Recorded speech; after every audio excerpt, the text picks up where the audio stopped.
여러분들 학습지 봐서도 알겠지만은 좀 익숙한 주제들이 많이 보이죠? 네. 현실주의, 이상주의 보이고요. 그 다음에 요한쌤과 또 배웠고 시험에도 나왔던 갈퉁까지도 이제 제가 오늘 배울 이야기예요. 그래서 저번 시간에 갈등에 대해서 공부했다면 이번엔 갈퉁에 대해서 좀 이야기할 건데 자, 그 전에 먼저 살펴봐야 될 게 국제관계 이론에 대해서 이야기를 해보도록 하겠습니다. 그래서 우리가 여러분들은 훨씬 더 저보다 깊게 배웠을 거라고 생각이 들어요. 여기 나오는 거는 이제 현실주의와 그 다음에 이제 이상주의가 나오는데 여러분들은 원래 이거 말고 또 뭐 배웠어요? 원래 현실주의 배웠고 자유주의 배웠고 구조주의 배웠고 구성주의도 배웠을 테고 요즘에 뭐 신구성주의 같은 것도 있을 테고요. 뭐 현실주의 같은 경우에 대해서도 뭐 공격적 현실주의도 있었고 방어적 현실주의는 있었어요? 네. 방어적 현실주의도 있었을 테고 뭐 이제 그런 것들 배웠을 텐데 생윤에 나오는 것들은 가장 이제 좀 대척점이 있을 것 같은 이제 현실주의와 이상주의가 나온다 이야기입니다. 그래서 현실주의의 그 원조, 시발점, 그러니까 현실주의 하면 대표적으로 떠올려야 되는 게 누굽니까, 여러분들?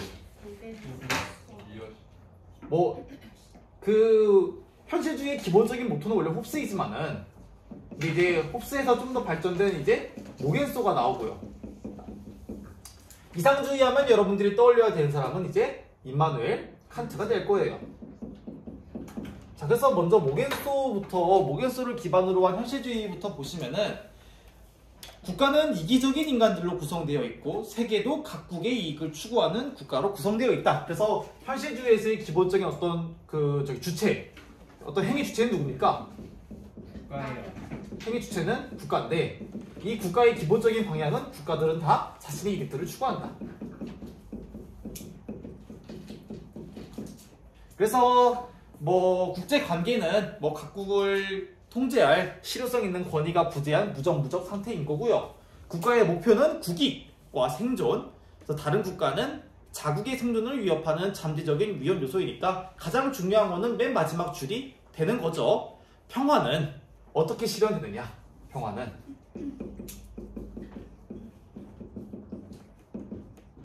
평화 실현 같은 경우는 힘의 논리에 의한 세력 균형, 키워드는 세력 균형, 밸런스 오브 파워라고 이야기하죠. BOP. 네. 세력 균형을 통해서 전쟁을 예방 또는 억제하는 것에서 이 세력 균형과 동시에 이제 현상 유지. 이거 뭐 라틴어인데 스테이터스 쿼라고 이야기를 하니까 이 정도만 알아두시면 될 것 같아요. 그냥 다시 한번 정리하자면은 생윤에서 나오는 국제관계 이론에서 현실주의와 관련된 대표적인 선상가는 모겐소이다. 미어샤이머는 안 나옵니다. 그 다음에 이제 그럼 모겐소가 상정하는 행위 주체는 국가인데 이 국가들은 기본적으로 자신의 이익들을 추구한다. 그래서 어떤 서로 간의 타협을 통해서 국제 평화를 실현한다? 꿈도 깨라. 오직 국가는 자신의 이익들을 추구하니까 평화를 유지할 수 있는 방법은 오직 밸런스 오브 파워를 유지하는 것이다. 그래서 현상 유지가 최적이다. 라는 식으로 이제 이야기를 한다 정도로 이제 정리하시면 될 것 같습니다. 반면에 이러한 현실주의와 정말 대비되는 것은 이제 이상주의로 볼 수 있는 거죠. 그래서 이상주의 같은 경우에 기본적인 그 전제를 보시면은 인간이 이성적인 존재이든지 간에 국가도 이성적이고 합리적이다. 그래서 국가도 그 이성적이고 합리적인데 그래서 이들이 대화를 통해서 이 국가 간의 대화를 통해서 우리는 평화 실현할 수 있다.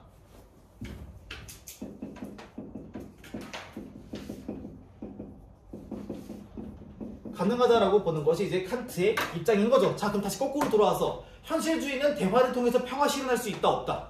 없는 거예요. 근데 반면에 이상주의는 아직 대화가 없어서 그런 거니까 우리 대화 잘하면은 우리는 평화 실현할 수 있어 라는 것이 이제 이상주의의 입장이라고 보시면 될 것 같습니다. 그래서 어떤 분쟁은 대화 안에서 그런 거니까 분쟁 해결을 위해서 국가나 개인이나 국제기구나 비정부기구 등 다양한 주체들의 노력을 강조한다. 그래서 뭐 이러한 평화 실현을 위해서 뭐 개인도 중요하고요. 그 다음에 뭐 NGO 같은 것들도 중요하고요. 그 다음에 뭐 국제기구 같은 것들이 이제 역할이 중요하다. 하다는 식으로 파악하시면 될 것 같습니다. 그래서 평화는 국가 간의 이성적인 대화와 협력을 바탕으로 도덕과 여론과 법률, 제도를 통해서 만들어갈 수 있다는 식으로 이제 그 아래에 표 있죠. 그래서 쭉 보시면 될 것 같아요.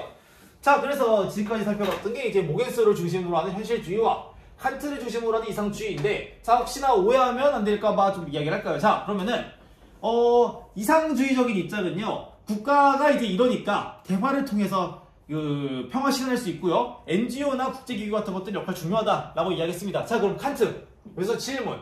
칸트는 NGO의 역할을 중시했을까? 안 했을까? Yes or no? No. 왜? 없었잖아요. 그쵸? 네. 칸트가 시대에 활동할 당시에는 NGO가 없었으니까. 그러니까 이렇게 되는 거죠. 자, 이상주의의 기본적인 방향은 어떤 NGO나 국제기구의 역할을 중시한다라는 것이 맞지만은 칸트가 NGO의 역할을 중시한 것은 아니다. 근데 뭐 이상주의와 관련해서 칸트가 나왔다기보다 칸트는 이제 좀 이따가 보게 되겠지만은 따로 문제가 나오니까요. 예, 따로 문제가 나오니까 그냥 칸트는 칸트다 라고 좀 생각해 주시면 될 것 같습니다. 자, 그래서 이제 뭐 국제관계 이론은 이쯤까지 해두고요. 그럼 다음으로 가자면은 결국 이제 이 현실주의. 제가 찍어도 돼요? 좀 피기가 느려가지고. 이거 그러면은 영상 카페에다가 올려둘 거니까 그때 좀 보시면 될 것 같아요. 네. 자, 그래서 이제 국제관계 이론과 관련해가지고 다들 이제 저기 그러면은 자, 다시 한번 질문. 현실주의는 평화를 중시한다. Yes or no? 평화는 중시하죠. 다만 그 평화 실현에 있어서 현실주의랑 이상주의가 방향성이 다르다는 이야기입니다. 그래서 다시 돌아와서 국제관계 이론은 이제 다들 평화 중시하는데 어떻게 평화를 실현할까와 관련해서 이제 또 등장하는 이게 오늘 메인 주제죠. 예. 평화의 가치가 좋다는 것은 다들 아실 거고요. 국제 평화를 위한 노력으로서 이제 갈퉁과 칸트가 나옵니다. 일단 첫 번째 우리 요한 쌤이 나오죠. 예, 요한 갈퉁. 자, 여러분들이 이제 거기 동그라미 1번을 보시면은 갈퉁은 인간 존엄성과 삶의 질을 중시하는 적극적 평화의 실천을 강조함으로써 평화 개념을 국가 안보 차원에서 인간 안보 차원으로 확장했다라고 하면서 나오는 것이 이제 그 유명한 이제 소극적인 평화와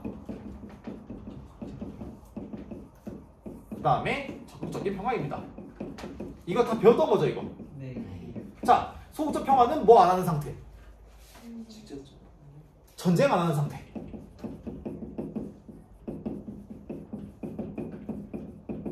근데 이거를 뭐라고 표현하느냐? 범죄나 테러나 전쟁 등과 같은 직접적인 폭력이 사라진 상태.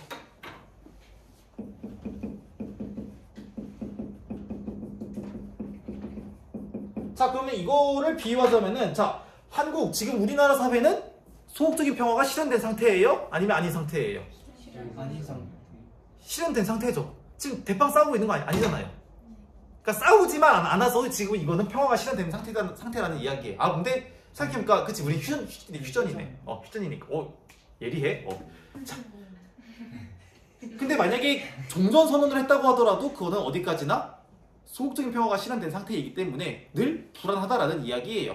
그래서 이제 불안한 상태가 있으니까 우리는 여기에서 조금 더 나아가서 적극적인 평화를 실현을 해야 된다라는 이야기인데, 도대체 적극적인 평화는 무엇인가를 보시면은 이거는 직접적인 폭력뿐만이 아니라 구조적 폭력과 문화적 폭력 등의 간접적 폭력까지 제거된 것으로 모든 사람이 인간다운 삶을 누릴 수 있는 상태다라고 해서, 적극적인 평화는요, 직접적인 폭력뿐만이 아니라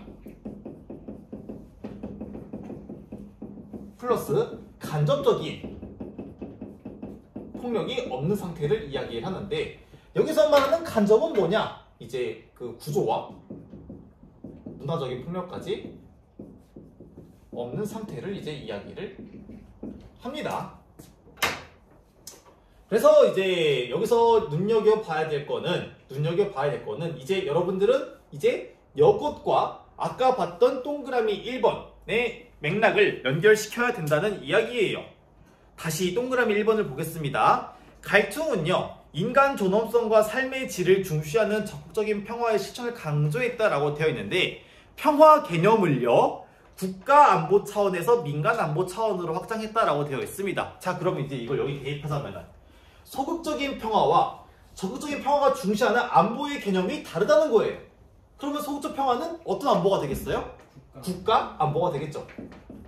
그러니까 다시 살펴봐야 되는 거는 국가 안보라는 것은 전쟁이 없는 상태를 통해서 실현될 수 있다는 이야기입니다.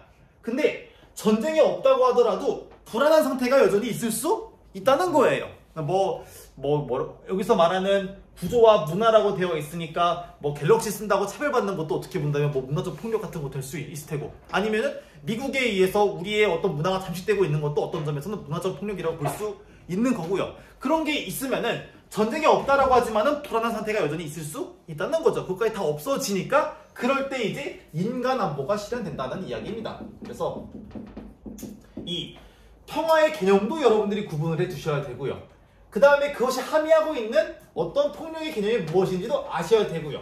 그걸 통해서 실현하고 있는 안보의 개념도 여러분들이 구분을 해둘 필요가 있습니다. 그래서 이 갈등과 관련해서 나오는 주요한 학문이 이제 바로 이제 평화학이라는 이야기이고요. 평화학에 있어서 이 안보가 어떻게 실현되느냐를 강조하는 사람들도 많이 있으니까 여러분들이 이쯤까지 조금 알아두시면 될 것 같아요.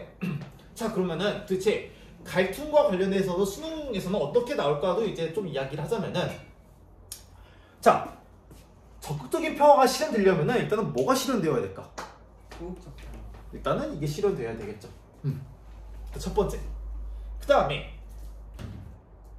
적극적인 평화는 이거랑 구조랑 문화적 폭력이 다 사라진 상태를 이제 적극적인 평화예요. 그럼 이게 실현되기 쉽겠어요? 어렵겠어요? 어렵겠죠. 그래서 어떤 식으로 문제가 나왔냐면 이런 겁니다. 적극적인 평화는 직접적 폭력과 구조적 폭력은 제거된 상태를 이야기를 한다. 그러니까 적극적 평화는 문화적 폭력과 달리 직접적 폭력과 구조적 폭력이 실현된 상태를 이야기한다 라는 식으로 단어 하나를 살짝 비틀어서 문제가 나오는 경우가 많다는 거죠. 근데 이제 여러분들은 낚이면 안 된다는 이야기입니다. 여기 갈퉁이 이야기하고 있는 이 적극적인 평화의 개념은 싹 다 사라진 상태, 실현되기는 더 어렵다. 허나 우리는 이를 위해서 노력을 해야 된다는 취지에서 갈퉁이 이야기했다고 보시면 될 것 같습니다. 자, 그러면은 거기 원문 좀 보겠습니다. 추가 자료를 보시면 됩니다. 직접적인 폭력은 언어적 폭력과 신체적 폭력으로 나눌 수가 있다. 그 다음에 중략. 간접적인 폭력은요, 사회 구조 자체에서 일어난다. 외적으로 일어나는 구조적 폭력의 두 가지 주요한 형태는 정치와 경제에서 잘 알려진 억압과 착취이다. 이 두 가지 형태의 폭력은 몸과 마음에 작용하지만 반드시 의도된 것은 아니다. 이러한 모든 것의 이면에는 문화적 폭력이 존재한다. 이는 모두 상징적인 것으로 종교와 사상, 언어와 예술, 과학과 법, 대중매체와 교육의 내부에 존재하는 것이다. 이러한 문화적 폭력의 기능은 직접적 폭력과 구조적 폭력을 정당화하는 것이다. 그러니까 여러분들이 알아놔야 되는 거는 직접과 그 다음에 구조적 폭력과 문화적 폭력 세 가지가 다들 영향력이 크다. 근데 생각보다 우리가 문화적 폭력이 역할을 좀 간과했던 것들이 있다. 근데 문화도 겁나 크다. 그래서 어떤 친구들은 그런 거 묻는 친구도 있을 거예요. 근데 간접적인 폭력에 이 구조와 문화도 다 들어가나요? 라고 묻는 친구들도 있을 텐데 일단은 이와 관련해서는 시험 문제에 내진 않겠습니다만은 그냥 간접적인 폭력과 구조적 폭력을 이제 연결시켜서 그냥 보시는 게 좀 깔끔할 것 같아요. 그래서 대신 이거랑 그 다음에 이거를 다 사라진 상태가 이제 적극적인 평화의 실현 상태이다. 그러니까 이거 두 개 다 그냥 평화 이 평화 개념은 정말 다 없어진 상태가 이제 그 개념이다라고 보시면 될 것 같습니다. 그래서 갈퉁에 대해서는 이쯤까지. 혹시 갈퉁까지 한 거 어려운 거 없죠? 다 요한쌤이랑 했던 거죠? 자, 그러면은 이제 오늘 한 가지만 하고 더 마칠 거예요. 와, 오늘 또 빨리 끝난다. 좋다. 네.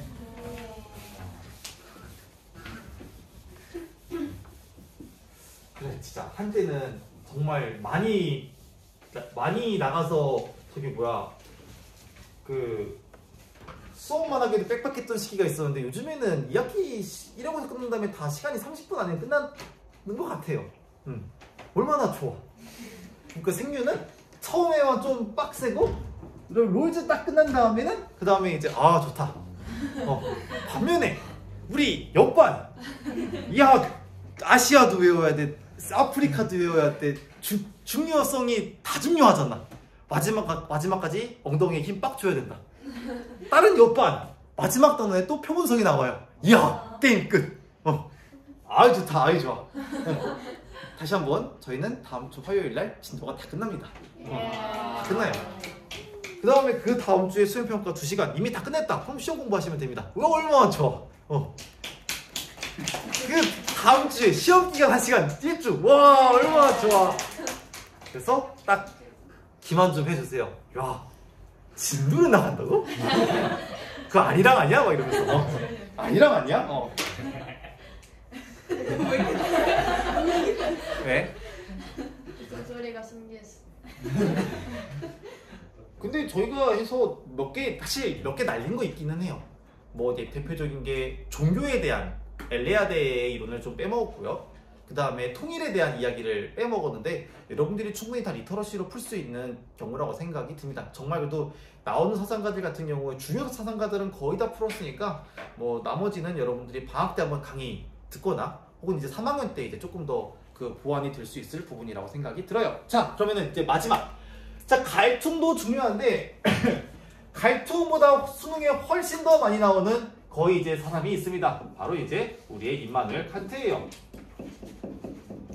자 이제 여러분들 칸트에 대해서 진짜 많이 공부를 했었을 텐데 칸트는 여러분들한테 항상 뭘 따르라고 이야기합니까? 조금 더 구체적으로 언제 어디서나 뭘 따라라? 1학년 때도 배웠을 테고 2학기 때도 배워서 언제 어디서나 법칙을 따르라고 이야기해서 죽었다 깨어나도 여러분들은 도덕 법칙을 따라다 죽어야 돼요. 네.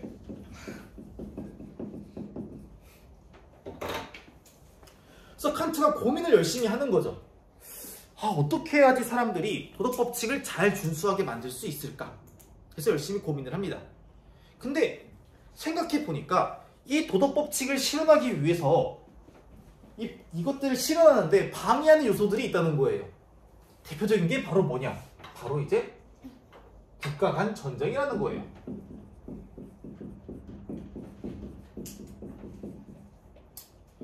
그러니까 전쟁이 일어나면은 사람들이 제 목숨 살자고 굉장히 이기적으로 행동하는 경향이 세다 보니까 이런 전쟁이라는 상황이 개인의 도덕적인 행위 준수를 가로막는 진짜 큰 요소라는 이야기죠. 그래서 진짜 대단한 게 약간 좀 스케일이 칸트 유니버스의 스케일이 진짜 큰 거예요. 내가 도덕적인 인간이 되기 위해서는 국제적으로 전쟁이 없어져야 된다. 이 논리 체계를 수립하기 된다는 이야기입니다. 자, 알 빠졌네. 자, 그 다음에 또 하나 알아봐야 되는 게 이 국가 간 전쟁은 기본적으로 어떤 A국과 B국 간에 어떤 발생하는 전쟁일 거 아니에요? 근데 만약에 A가 전쟁을 일으켰다고 가정을 해보겠습니다. 그럼 A는 왜 전쟁을 일으킬까? B국이 빡세서 전쟁을 일으킬까? 아니면 B국이 만만해서 전쟁을 일으킬까? 만만하겠죠? 자, 그럼 다시 여러분들이 칸트의 도덕법칙 정언명령에서 두 가지를 배웠습니다. 하나는 뭡니까? 다시 도덕법칙의 특징이 두 가지가 있다. 도덕법칙은 첫 번째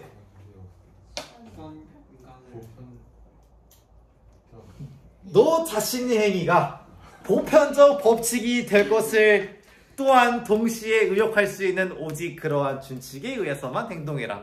예외는 죽었다 깨어나도 허용하지 않는다. 보편화 가능성. 두 번째 수단 아닌 목적. 오 좋아.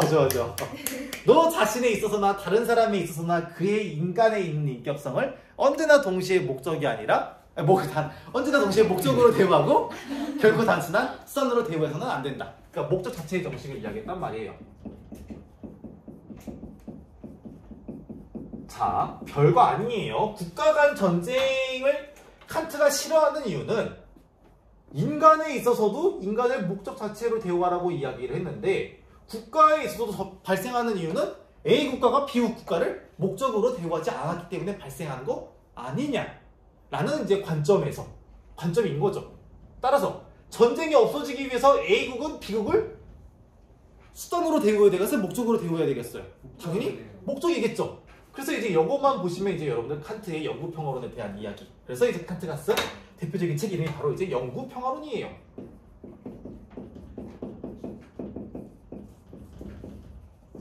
자, 이런 맥락만 잘 아셔도 여러분들이 칸트를 이해하는데 어려움은 전혀 없을 거다라는 이야기입니다. 이거 그 다음에 청룡쌤 때도 이제 좀 배웠다고 들었고, 그 다음에 국제정치에서 여러분들 국제 영구 평화를 위한 예비 조약에 대해서도 암기를 했다고 들었습니다.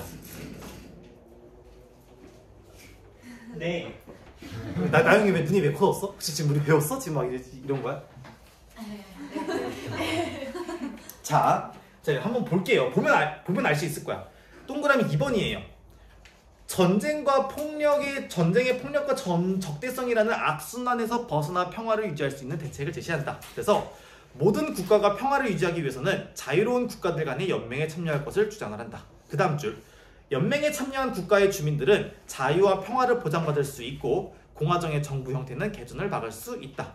평화를 실현하는 방법으로서 환대권을 강조해서 무슨 말이냐? 자, 그 뒷장을 마지막 장이 아니죠. 마지막 숙지 첫 번째 장을 보시면은 알 수 있을 거예요. 그게 이제 오늘 수업에서의 가장 메인 이야기입니다. 있지. 마지막 장. 자, 혹시 여기 있는 예비조약 혹시 이거 좀 뭔가 좀 익숙하지 않니? 예비조약? 네. 평화를 저해하는 6가지 요인들에 대한 금지사항. 대신 뭐 들어보니까 확정조약을 안 배웠다고 했었는데 이제 그거를 이제 배운다는 이야기죠. 와, 그러면은 영구평화와 관련된 떡밥을 이제 오늘 회수가 된다라고 보시면 될 것 같아요. 자, 말이 멋있죠? 평화는 저절로 주어지는 것이 아니라 스스로 만들어가는 것이다 라고 이야기를 하면서, 자, 다시 돌아와서 이렇게 여러분들이 이런 맥락에서 파악하시면 돼요. 자, 영구 평화를 실현하기 위해서는 전쟁이 없어야 되고, 전쟁이 없어서 영구 평화가 실현되면은 나는 드디어 도덕 법칙을 실현할 수 있다는 이야기입니다. 자, 근데 칸트가 이 영구 평화론을 실현하는 데 있어서 굉장히 중요한 3가지 요소를 제시를 합니다. 다시. 영구 평화를 실현하기 위해서는 어떤 국내법도 굉장히 중요하고요. 다시. 영구 평화를 실현하기 위해서는 과연 우리 국가, 한 국가는 어떻게 규정되어야 될까? 두 번째, 영구 평화를 실현하기 위해서 국제법, 국가 간 관계는 어떻게 규정되어야 될까? 세 번째, 세계시민법.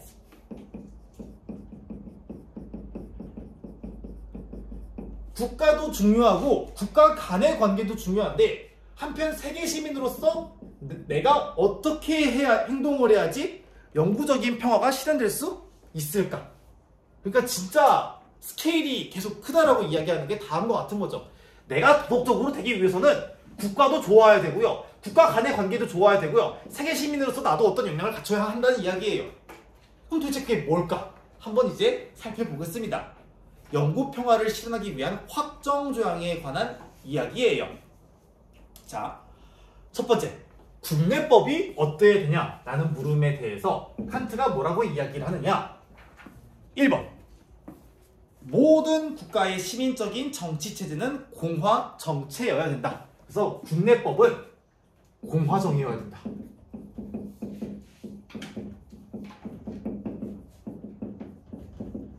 자, 그러면은 국내법에서 가장 중요한 단어는 공화정이에요. 공화정. 자, 그럼 공화정이 뭡니까? 참고로 여러분들은 배웠습니다. 공화정에 대해서. 왕이 없구나. 왕도 있을 수 있어요. 공화 중에 가장 핵심 키워드가 있단 말이에요. 핵심 키워드. 의회? 의회 비슷해. 민회? 민회 비슷해요. 민회에서 만드는 거. 공자가 뭐예요? 공. 내고 이 한문 공부의 필요성인가? 공자는 함께 공자예요. 함께 태균 공 이제 뭐 이런 거지. 함께 공. 그다음에 화자는 이거 좋아. 조화예요. 자, 그럼 공화정은 함께 잘 되는 거예요. 함께 잘 되는 거. 자, 그러면은 어떻게 해야지 함께 잘 될까? 정말 중요한 키워드가 있단 말이에요. 뭘 따르면 된다? 법이에요. 법. 그러니까 공화정의 기본적인 방향은 뭐냐면은 법 준수입니다. 법. 그러니까 공화정은 법에 의해서 운용되는 국가를 공화정이라고 이야기합니다. 윤사하는 친구들은 더 눈여겨보셔야 돼요. 윤사하는 친구들은 이것도 한 문제는 무조건 나오는 부분입니다. 여러분들 자유의 개념에 대해서 두 가지로 구분해 봤을 거예요. 하나는 뭡니까? 아까 봤던 거. 갈등과 비슷하게 떠올리면 하나는 소극적 자유, 하나는 적극적인 자유. 근데 이와 분류된 제3의 자유로서 공화주의적인 자유가 윤사에 나옵니다. 그 다음에 다음에 누가 가르칠지 모르겠지만은 내년도 현세변에서 제가 가르칠 때 그 중요시했던 자유가 이 공화주의적인 자유예요. 그리고 공화주의적인 자유에서 가장 중요한 키워드는 법을 따름으로써 실현되는 행위의 자유라는 이야기입니다. 이렇게 말하는 이유는 제가 여기서 현세변을 4년 동안 가르쳤지만은 현세변의 교재는 제가 만든 거거든요. 그래서 다른 사람이 왔을 때 뭘 가르칠지 몰라서 그래요. 근데 제가 현세변 했을 때에는 이 법을 진짜 중시를 했는데 법을 중시해서 이야기했는데 그럼 다시 공화정과 법에 대해서 여러분들이 뭘 배우는 게 있느냐? 사회계약론자들. 대표적으로 로크. 왜 법 만듭니까? 이거 우리 생년 때 배웠던 거. 왜 법 만들었어요? 법을 만든 목적이 뭡니까? 계약. 뭐 뺏지 말라고. 왕이 함부로 재산 뺏지 말라고. 그러니까 이 공화정의 가장 중요한 키워드는 뭐냐면은 일종의 자의적인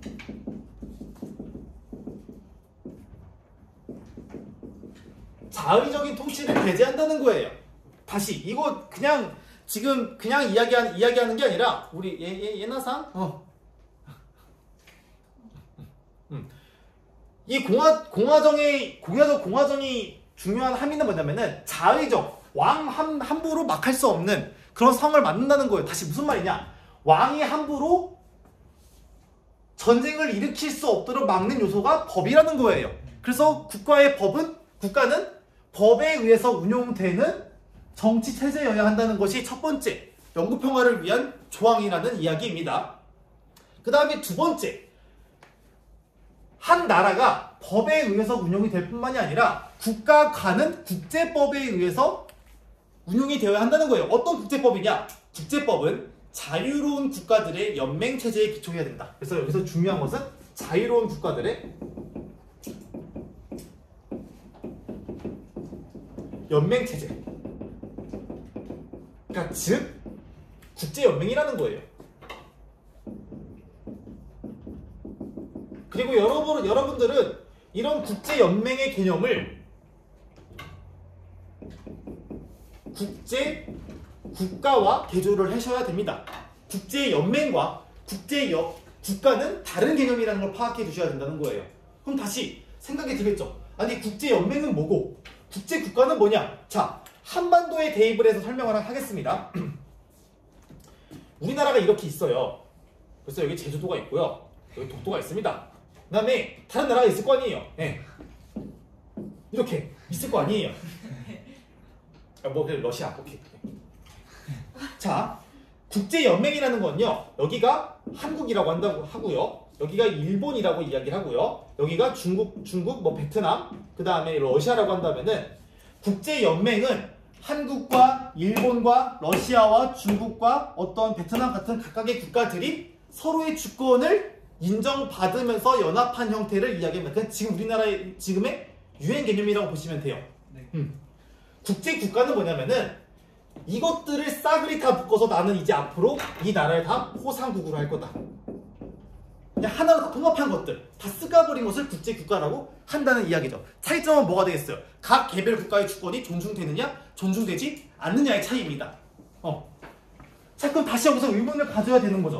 아니, 그냥 깔끔하게 하나로 다 묶으면 좋을 텐데 왜 굳이 칸트는 각 국가들을 굳이 구분을 했을까? 라는 물음에 대해서 이제 칸트의 논리는 바로 다음으로 왔습니다.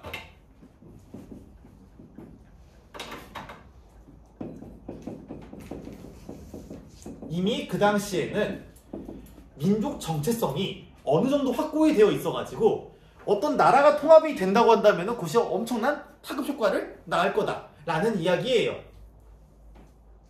그래서 각 민족의 정체성을 보호해 주기 위해서 자유로운 국가들의 권리를 보장을 받아야 해줘야 된다는 것이 칸트의 이야기입니다. 자, 그러면은 다시 거꾸로 보자면은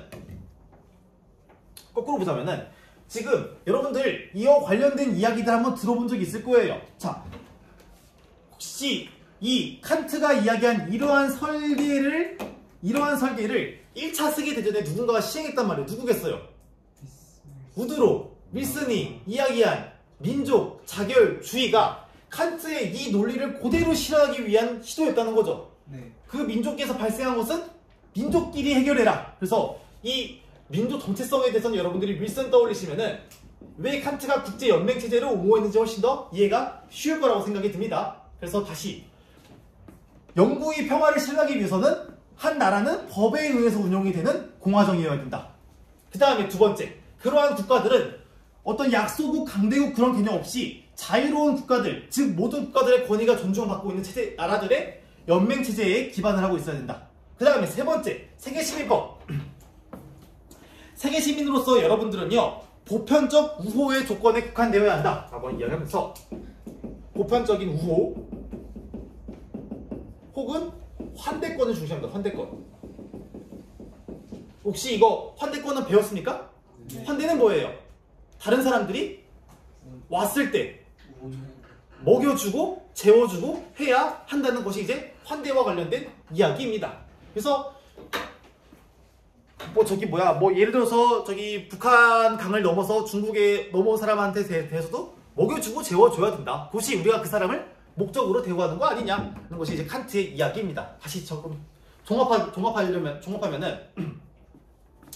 한 나라가 법에 의해서 운영이 되고, 그 다음에 국가 간의 국제 연맹이 되어 있어서 어떤 자유롭게 다 권리가 존중받고, 그 다음에 외부인에 대해서도 우리가 환대를 하는 것들이 꾸준히 시행된다면은 우리는 영구적인 평화가 실현된다라고 볼 수 있고, 이럴 때 우리는 도덕 법칙을 준수할 수 있다는 것이 칸트의 영구 평화론이다 라는 걸로 보시면 됩니다. 그러니까 갈통보다는 훨씬 조금 더 복잡해 보이니까 수능에 많이 나오는 거겠죠. 그래서 이제 어떻게 해야지 그러면은 이거는 정말 확정 조약이고요. 확정.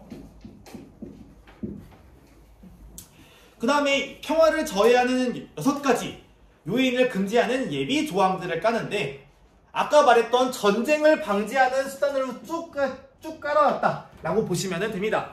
첫 번째, 전쟁의 화근이 될 수 있는 어떠한 평화조약도 결코 평화조약으로 간주되어서는 안 된다. 그 다음에 독립국가도 상속, 교환, 매매 혹은 증여에 의한 다른 국가의 소유로 전락할 수 없다. 세 번째는 좀 재밌으니까 눈여겨보세요. 상비군은 조만간 완전히 폐지되어야 된다. 뭐야, 그 전쟁은 군인들이 하는 거네? 그럼 군인이 없으면 전쟁 안 하겠네? 라는 거. 그 다음에 국가 간의 대외 분쟁과 관련해서 어떠한 국채도 발행되어서는 안 된다.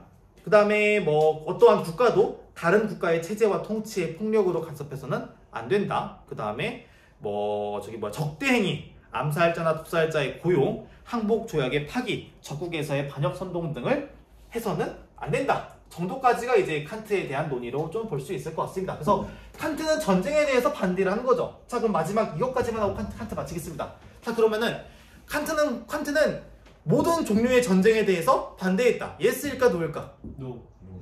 예스. 전쟁에 대해서 반대를 했죠. 네. 근데 다만 모든 전쟁에 대해서 반대하는 거는 아니에요. 뭐야, 그럼 칸트가 옹호한 전쟁이 있을 거 아니에요. 그럼 그건 뭘까? 예외적인 상황인데 딱 하나라고 보시면 돼요.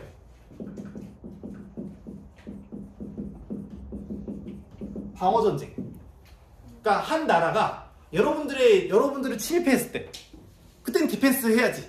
그때 일으키는 전쟁에 대해서는 옹호했다라고 보시면 될 것 같아요. 그러니까 마치 예시를 들자면은 지금 우리 사회에서 발생하고 있는 것에 예시를 들면 뭐가 될 수 있을까? 러우전. 그쵸. 러시아 우크라이나 전쟁에서의 우크라이나의 자기 방어를 위한 것 같은 경우에는 이제 칸트가 옹호할 것이다 라고 보시면 될 것 같습니다.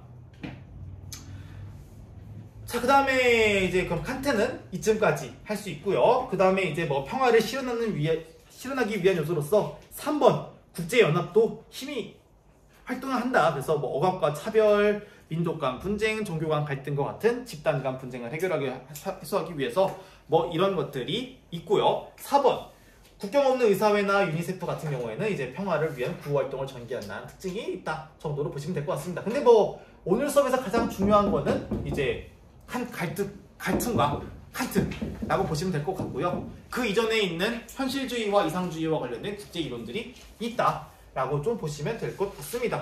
자, 그러면은 오늘 수업은 여기까지 하고요. 저희 다음 시간에 이제 해외 원조까지 만나고 이제 수업 다 마치도록 하겠습니다. 네, 고생하셨습니다.